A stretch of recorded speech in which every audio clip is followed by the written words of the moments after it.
大家好，今日想同大家講下 ESG meeting 嘅3週年回顧同埋展望將來。仲有幾日呢，我哋嘅 ESG committee meeting 呢就啱啱好夠3年啦。其實當時點解會萌生咗 ESG committee 呢一樣嘢出嚟呢？係因為覺得當時嘅 ESG report 內容唔太豐富，單純只係做到最低嘅 compliance level，而冇其他嘢可以喺份 report 嗰度睇到。當我哋想做好份 report 嘅時候，發現其實都唔係有好多材料喺手，咁所以就召集咗公司唔同部門嘅人一齊去補足呢一啲唔足夠嘅地方啦。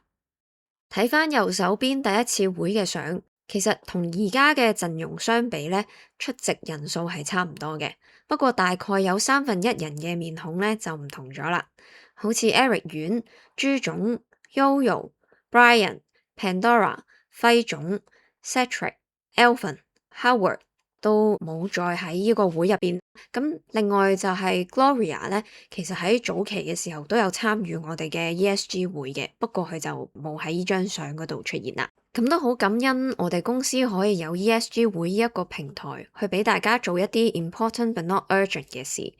可以有一個機會去制定一啲嘅策略方針同埋目標，亦都促進咗我哋嘅跨部門溝通同埋協作，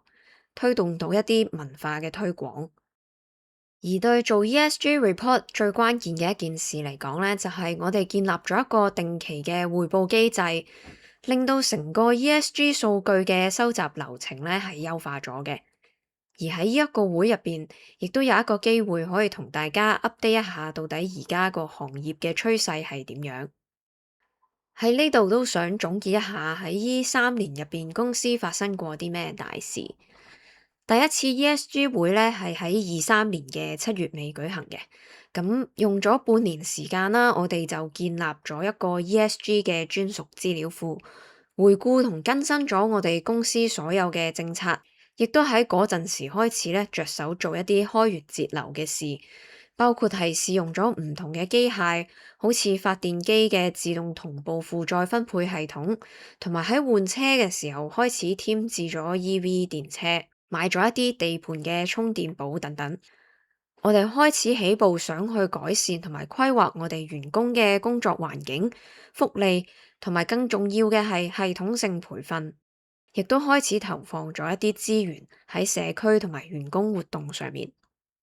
2024年係我哋建榮成立3週年，呢一年呢都發生咗好多事嘅，例如我哋搞咗一次公司旅行。搞咗629安全承諾誓師大會，結識咗一啲人，亦都拍咗一啲片，好似30週年嘅片同埋建榮人一等等。喺2024年呢，亦都係我哋大力推行 AI 發展同埋培訓嘅一年。我哋亦都推行咗 eLeave 嘅 system， 另外亦落實咗一啲員工嘅福利，好似生日假、裝修優化寫字樓等等。而員工同社區關懷活動嘅次數就由前一年嘅3次大幅上升到8次啦。喺人才培訓方面，受惠於 CKW Academy， 我哋整體同事嘅受訓時間都上升咗。我哋亦都喺 ESG report 入邊報告咗嗰一年有2位嘅同事成功考獲工程師牌照，同埋有20名工友係考獲咗專業嘅技術工人資格。而喺2025年就係我哋建業建榮上市10週年，呢一年亦都好精彩，拍咗建榮人2同埋安全推廣嘅短片，啟動咗5大部門嘅施工流程培訓同埋入職安全培訓，以至於我哋員工嘅培訓率達至100%。多得好多同事嘅努力，令到公司下半年嘅安全表現顯著改善，亦令到我哋拎咗一啲安全相關嘅獎項。咁呢一個咧，可能都係同推行咗 No Supervision No Work 黑名單同埋 PD 制度有關嘅。另外，我哋亦都有更加廣泛嘅員工福利同埋社會投資，例如將我哋嘅醫療保險推廣至員工嘅家屬。我哋除咗同基督教信義會做一啲探訪之外，亦做多咗好多社企餐廳資助、百萬行、開心跑等等唔同類型嘅活動，亦都同好多唔同嘅社福機構 NGO 合作，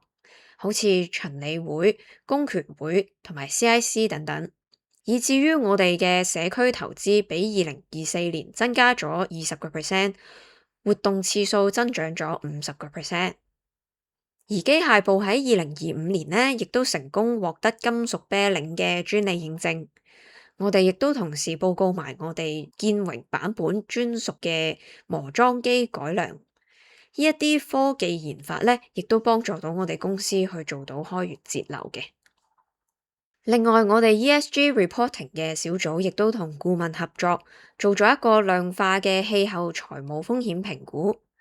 我哋同時亦都整合咗我哋 project 嘅物料同埋價錢數據，從而第一次披露咗我哋嘅 Scope 3 carbon emission。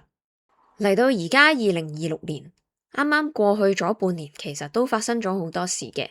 咁亦都仲有好多事情係發酵緊。最後係咪全部都會放晒入去 ESG report 呢？可能就會喺今年稍後時間再傾下。不過暫時咧都想做一個簡短嘅總結，睇下嚟到26年嘅年中有啲咩事情係發生過嘅。喺 AI 發展方面，我哋利用 AI Cam 去做一啲 site security。IT 部亦都想同 CITF 申請翻3個 AI 嘅項目，包括上次提到嘅 Tender AI Extract System、Agentic RAG System 同埋 ASR。另外 IT 亦都研究咗 Text to Voice 同埋新聞推送系統，亦都將 Smart Lesson 嘅 App 連結咗落去我哋嘅 CPD 記錄系統入邊。同一時間，公司好多部門亦都遍地開花，一路發酵緊唔同嘅 project。咁就喺年尾嘅時候呢，我哋都會再 review 一下，睇下有啲咩嘅項目係想喺 ESG report 入邊報告翻咁樣嘅。除咗 AI 發展方面啦，我哋亦都同 CIC 成功拎咗一個前線人員安全培訓課程嘅認證，認可咗我哋同事喺員工培訓上面嘅努力。我哋都有做好多開源節流嘅事，好似係研究一人分演2個角色，源頭消費、機械部研發等等。呢啲所有嘢加埋呢，其實都係建業建榮2.0嘅其中一部分。我哋亦都有做到工匠精神同埋戒煙嘅文化推廣，地盤同寫字樓嘅設施優化，亦希望喺今年年內呢係拎到嗰張 WELL Cert 嘅。同時間，我哋都見到今年我哋有同好多唔同嘅院校做緊合作，好似 Summer Intern 或者 Co-op 嘅 program 等等。同 ICE 發酵緊佢哋嗰邊嘅 training path 之餘呢，亦都見到有多咗好多同事係想喺我哋公司入邊 join Scheme A 嘅。另外，我哋都會想睇下喺今年會唔會有機會可以為全公司所有員工提供到一個 cyber security 嘅 training，去提防騙子。而我哋亦都同採購部係發酵緊，睇下可唔可以為公司嗰一張供應商問卷調查加入翻一啲 ESG 相關嘅項目。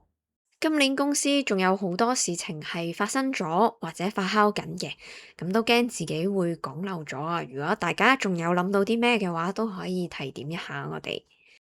最後都想多謝公司俾咗呢個平台大家，亦都好多謝好多唔同嘅同事嘅幫忙，以至於令到一本 ESG 嘅 report 成功可以出到世。咁我今日嘅分享就嚟到呢度啦，唔該晒大家。